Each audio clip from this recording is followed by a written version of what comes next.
Cairo நகர சந்தையில ஒரு முதியவர் ஒரு தினாருக்கு 5 மாதுளை பழங்கள் என கூவி கூவி வித்துக்கிட்டு இருந்தாரு. அவருடைய பழங்கள் வியாபாரம் ஆகவே இல்லை. அதே சந்தையில ஒரு இளைஞன் ஒரு தினாருக்கு 6 மாதுளை பழங்கள் என வித்துக்கிட்டு இருந்தான். அவனுடைய பழங்கள் சில நிமிடங்கள்ல வித்து தின்னுடுச்சு. அந்த முதியவர் கிட்ட போய் ஒரு ஆள் சொன்னாரு, அந்த இளைஞன் கிட்ட நீ வியாபார சூட்சமத்தை கத்துக்கோ அப்படின்னு கூட. அதுக்கு அந்த முதியவர், அவன் வேற யாரும் இல்லை, என்னோட பையன்தான். எப்பயுமே போட்டி இருந்தாதான் விற்பனை சூடு பிடிக்கும். நமக்கு யாரோ ஒருத்தர் போட்டியா உருவாகிறதுக்கு பதிலா நாமளே பொய்யா ஒரு போட்டியை உருவாக்கினா என்னன்னு நாங்க நடத்தின நாடகம் தான் இது அப்படின்ட்டு சிரிச்சுக்கிட்டே சொன்னாரு. இந்த கதை நமக்கு சந்தை சூட்சமத்தை தெளிவா புரிய வைக்குது. இதைத்தான் இப்ப இருக்க பன்னாட்டு நிறுவனங்கள் செய்து கொடுத்துருக்காங்க.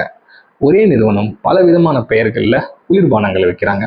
ஒரே நிறுவனம் பல விதமான பெயர்கள்ல சிப்ஸ் பாக்கெட் வைக்கிறாங்க. ஆனா லாபம் ஒரே நிறுவனத்துக்கு தான் போய் சேருது. சலுகை விலையில நாம திறமையா வாங்கிட்டு தான் நினைச்சு பெருமைப்பட்டுக்கிட்டு இருக்கோம். ஆனால் சலுகை ஒரு தந்திரம்.